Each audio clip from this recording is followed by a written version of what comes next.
आज का हमारा टॉपिक है गूगल की तरफ से एक और बहुत बड़ा ब्रेक थ्रू हुआ है और ये जो ब्रेक थ्रू है ये बेसिकली आर्किटेक्चरल लेवल के ऊपर बहुत बड़ा ब्रेक थ्रू हुआ है जिसे नेस्टेड लर्निंग कहा गया है। बेसिकली इसके जो मेन लीड रिसर्चर हैं वो अली बहरोज है। एक बिल्कुल यंग गाय है, बिल्कुल यंग है, पीएचडी सेकंड ईयर का, ये मतलब सेकंड ईयर के स्टूडेंट हैं। और ये बेसिकली इससे पहले एक न्यूरल नेटवर्क्स की जो न्यूरल मेमोरी के ऊपर काम कर रहे थे, जो कि बेसिकली उन मॉडल्स का नाम टाइटन्स था। सिम्पियन इंटेलिजेंस का हमने देखा था, जो एचआरएम मॉडल आया था, वो भी बहुत ज़्यादा अमेजिंग था। उसके पीछे भी बिल्कुल एक यंग गाय था और इससे उस इन दोनों पेपर की आपस में थोड़ा-सा आर्किटेक्चरल सिमिलैरिटी। सबसे इम्पोर्टेंट चीज़ जो इसमें अचीव की गई है, वो ये है कि इसमें कॉन्टिन्यूअल लर्निंग को अचीव किया गया है with the help of nested learning. अंदर एक बहुत बड़ा प्रॉब्लम है जो कि जो एजीआई लेवल के मॉडल्स तक हमें पहुँचने में बहुत ज़्यादा डिफ़िकल्टी कर रहा है। बेसिकली इस रिसर्च के अंदर जो अचीव किया गया है, वो बेसिकली ये नेस्टेड लर्निंग यूज़ की गई है कि यानी आपका मॉडल जो है, वो मल्टीपल टाइम लर्न करता रहेगा और वो भूलेगा नहीं। तो वो पिछला भी नहीं भूलेगा और वो अगला भी लर्न कर पाएगा। या तो फिर इन्होंने बेसिकली ट्रेनिंग मैकेनिज़्म इंट्रोड्यूस करवाया है, उसमें इन्होंने ऑप्टिमाइज़ेशन टेक्निक को बहुत ज़्यादा इम्प्रूव किया है।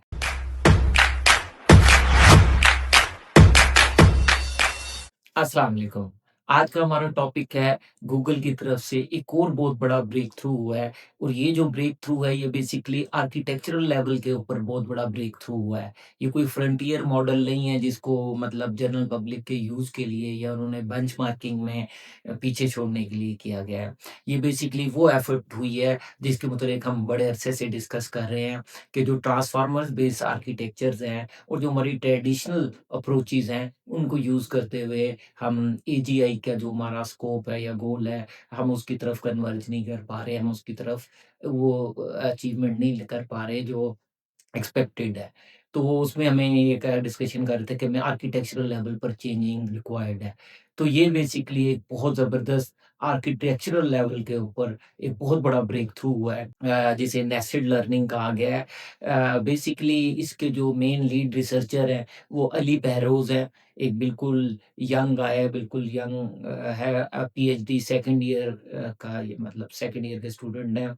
और अली बहरोज़ जो है वो गूगल के अंदर एक रिसर्च इंटर्नी के तौर पे भी काम कर रहे हैं। मगर बहुत ज़बरदस्त इन्होंने ब्रेक थ्रू किया है जो कि मतलब बड़े-बड़े जो एक्सपीरियंस लोग भी बहुत ज़्यादा शॉक्ड हैं इस अचीवमेंट के ऊपर। और बहुत बड़ा ब्रेक थ्रू है, उसकी भी मैं आपको इन डिटेल टेक्निकल साइड को शेयर करता हूँ। तो अली बहरोज़ जो हैं, ये बेसिकली जैसे मैंने कहा कि पीएचडी सेकंड ईयर के स्टूडेंट हैं और गूगल की रिसर्च इंटर्न हैं। और ये बेसिकली इससे पहले एक न्यूरल नेटवर्क्स की जो न्यूरल मेमोरी के ऊपर काम कर रहे थे, जो कि बेसिकली उन मॉडल्स का नाम टाइटन्स था। तो ये टाइटन्स पे ही काम कर रहे थे, उसके बाद बेसिकली इन्होंने ये जो नेस्टेड लर्निंग का जो पेपर आया है, उसको इन्होंने लीड किया है। तो एक और जैसे सिम्पियन इंटेलिजेंस का हमने देखा था, जो एचआरएम मॉडल आया था, वो भी बहुत ज़्यादा अमेजिंग था। उसके पीछे भी बिल्कुल एक यंग गाय था और इससे उस इन दोनों पेपर की आपस में थोड़ा-सा आर्किटेक्चरल सिमिलैरिटी भी है, वो मैं ज़रा एंड पर डिस्कस करता हूँ। तो इसमें अचीव क्या किया गया? सबसे इम्पोर्टेंट चीज़ जो इसमें अचीव की गई है, वो ये है कि इसमें कॉन्टिन्यूअल लर्निंग को अचीव किया गया है with the help of nested learning. जो हमारे करंट न्यूरल नेटवर्क हैं, उनके आर्किटेक्चर वो बहुत ज़बरदस्त लार्ज लैंग्वेज मॉडल्स जो हैं, वो आउट परफ़ॉर्म कर रहे हैं। अभी तक के तमाम मॉडल्स के अगेंस्ट बहुत अच्छे रिज़ल्ट्स मिल रहे हैं। सब कुछ है। बट उनके अंदर एक बहुत बड़ा प्रॉब्लम है, जो कि जो एजीआई लेवल के मॉडल्स तक हमें पहुँचने में बहुत ज़्यादा डिफ़िकल्टी कर रहा है। वो ये है कि अगर आपका जो मॉडल आप ट्रेन करते हैं, जो आपका न्यूरल नेटवर्क होता है, उसमें आपने बात की थी कि न्यूरॉन होते हैं, न्यूरॉन के अंदर हमारी इनपुट्स आ रही होती हैं और हर इनपुट्स के ऊपर वेट होते हैं। और वो जो वेट होते हैं एक्चुअली वो ट्रेनेबल पैरामीटर होते हैं। तो जब भी हम अपना कोई मॉडल ट्रेन करते हैं, तो ड्यूरिंग द डेटा हम उसमें से रूल एक्सट्रैक्ट कर कर के बैक प्रोपगेशन करते हैं और जाकर अपने उन न्यूरॉन्स के स्पेसिफिक वेट्स को अपडेट करते हैं, जिसकी वजह से हमारी वो इनपुट जो है की बेस पे हमें परफेक्ट आउटपुट की तरफ लेके जाता है। इस तरह मल्टीपल टाइम करते-करते हर इनपुट के ऊपर जो वेट हो जाता है, वो आइडियल वेट आ जाता है, जिसके बाद वो मॉडल हमें आउटपुट देना शुरू कर देता है। अब जो मेरे कहने का मतलब है, जो एक्सेप्टेबल रिजल्ट्स आउटपुट आने लग जाते हैं, जब उसका एक्यूरेसी रेट इस लेवल पे हो जाता है, हमारे लिए एक्सेप्टेबल हो जाता है, तो हम उसकी ट्रेनिंग बंद कर देते हैं। अब वो मॉडल जो है, हम उसको यूज़ करते हैं इन्फेरेंस मोड के ऊपर, और उसमें से हम मतलब उससे आउटपुट ऑलवेज़ यूज़ होता रह जाता है। फिर वो मॉडल लर्न नहीं कर रहा होता, उसकी लर्निंग स्टॉप हो जाती है। और ये फंडामेंटल जो इश्यू है कि अगर व्हाइल आप मीनव्हाइल उसको साथ-साथ ट्रेन भी करें, तो वो पिछली चीज़ें भूल जाता है। क्योंकि वेट तो वही है, अगर सपोज़ आपने एक इनपुट का कोई वेट था, W11 हम वेट का नाम रख लेते हैं, सपोज़ वो वेट W11 था, आपने जब उसकी पहले ट्रेनिंग की थी, तो उसका वेट जो था वो 0.75 था, और उसके बाद आपने उसे इन्फेरेंस में यूज़ करना शुरू कर दिया, और वो 0.5 वेट होने की वजह से आपको एक एक्सेप्टेबल आउटपुट दे रहा था, जिसकी वजह से आपने उसे इन्फेरेंस में डाला। अब अगर आप ड्यूरिंग द इन्फेरेंस जो नया डेटा आ रहा है, जो व्हाइल वर्किंग के उसके पास जो डेटा आ रहा है, उसके ऊपर अगर आप उसको रीट्रेन करते हैं या दोबारा ट्रेनिंग करते हैं, तो वो वेट सपोज़ चेंज होके W11 का वो 0.82 हो जाएगा। तो अब वो 0.82 होने की वजह से नई चेंज के हवाले से तो बेहतर हो गया और रिज़ल्ट अच्छे देने लग गया है। बट वो पुरानी चेंज को भूल चुका है, जो वो 0.75 पर दे रहा था। तो यानी अगर आप अपने मॉडल को ट्रेंड करोगे फर्दर, तो वो पिछली ऑप्टिमैलिटी को भूल जाएगा और नए ऑप्टिमल पॉइंट पर आ जाएगा। तो ये एक मेजर प्रॉब्लम है। जबकि ह्यूमन के अंदर इस तरह नहीं होता। ह्यूमन ब्रेन जो लर्न कर रहा होता है, वो कंटीन्यूअल लर्निंग पे कर रहा होता है।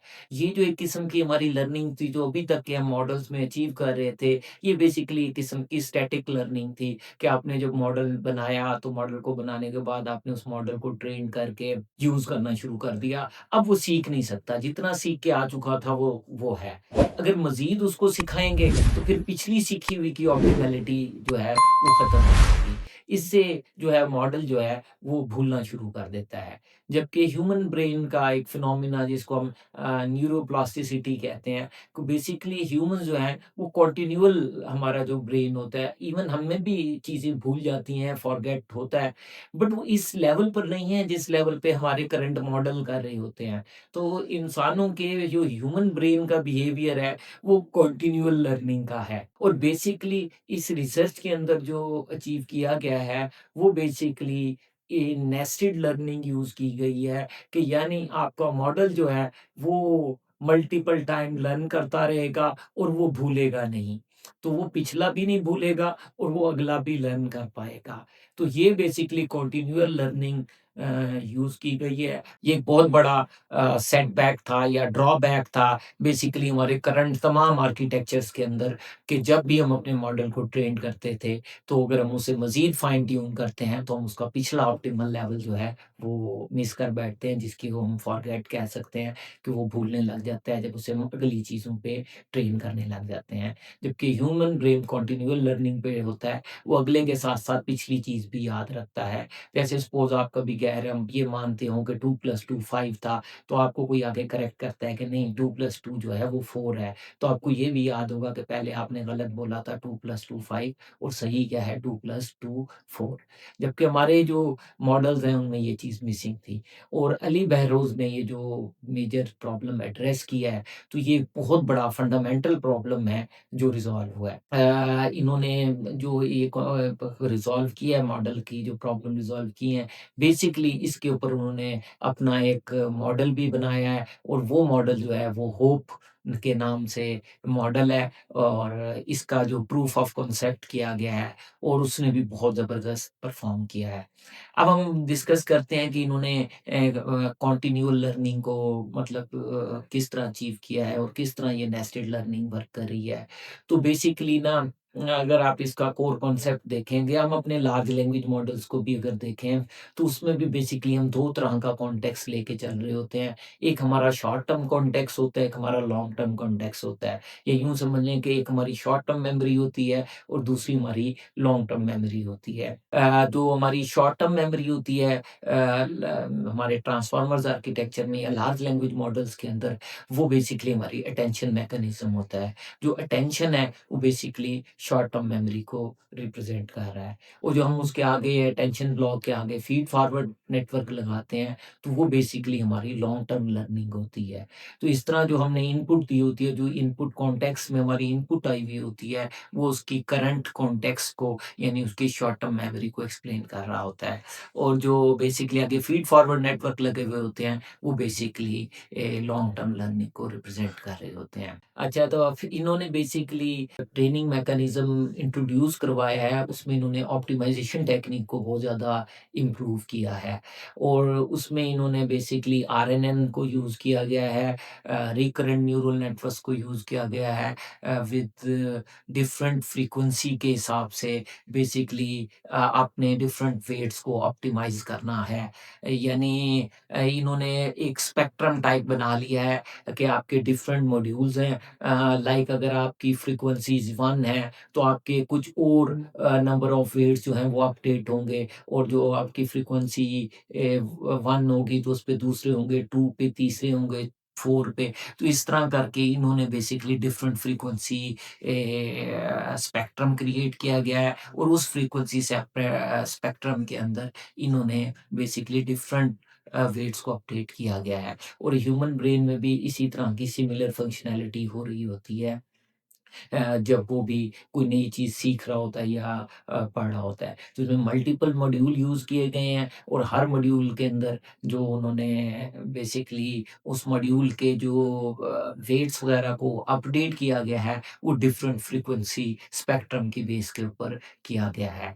जिसकी बेस ये है कि मोस्ट कॉमन और मोस्ट रिपीटेडली जो फ्रीक्वेंसी हैं, वो बहुत तेज़ी से अपडेट हो रही होती हैं और उनको जो है वो कमिंग फ्रीक्वेंट ब्लॉक के अंदर अपडेट किया जाता है और जो बहुत देर से या बहुत लेट अपडेट होते हैं, तो उनको बेसिकली लेटर लेयर के अंदर रिज़ॉल्व किया गया है। और अगर आप इसको कंपैरिज़न करें तो ये काफ़ी करीब-तरीन है एचआरएम आर्किटेक्चर के। तो एचआरएम आर्किटेक्चर भी शायद अगर आप में से जो कंटीन्यूअसली वीडियोज़ देख रहे हैं उनको तो याद होगा। शायद 9 मैं फिर भी रिपीट कर देता हूँ, एचआरएम में भी यूँ ही था कि बेसिकली आपने 2 आरएनएन यूज़ कर रहे थे, उसमें भी आरएनएन को यूज़ किया गया था।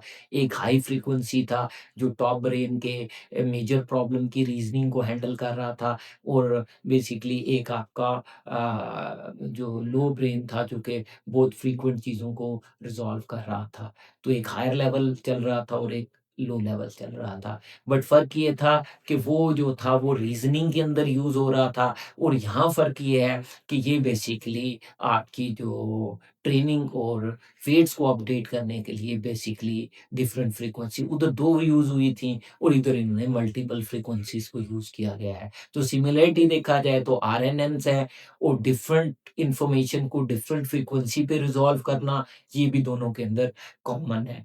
बट अगर ये देखा जाए तो क्या ये एचआरएम से इंस्पायर्ड है? माइट बी उससे हो, बट बेसिकली ये ऑलरेडी अली बहरोज़ जो हैं वो टाइटन आर्किटेक्चर पे वर्क कर रहे थे। और उधर भी बेसिकली ये इसी के सिमिलर आर्किटेक्चर पे ही जो टाइटन का आर्किटेक्चर है उससे सिमिलर बिहेवियर में है। तो आइदर क्या पता उस पेपर ने इनको कुछ आइडिया में हेल्प तो की हो, बट ये टोटली एक डिफरेंट स्ट्रैटेजी है। ये बेसिकली वो रीज़निंग के अंदर यूज़ हो रही थी एचआरएम के अंदर और बेसिकली इधर जो है वो आपकी बेसिकली अपडेट में और लर्निंग में यूज़ हो रही है।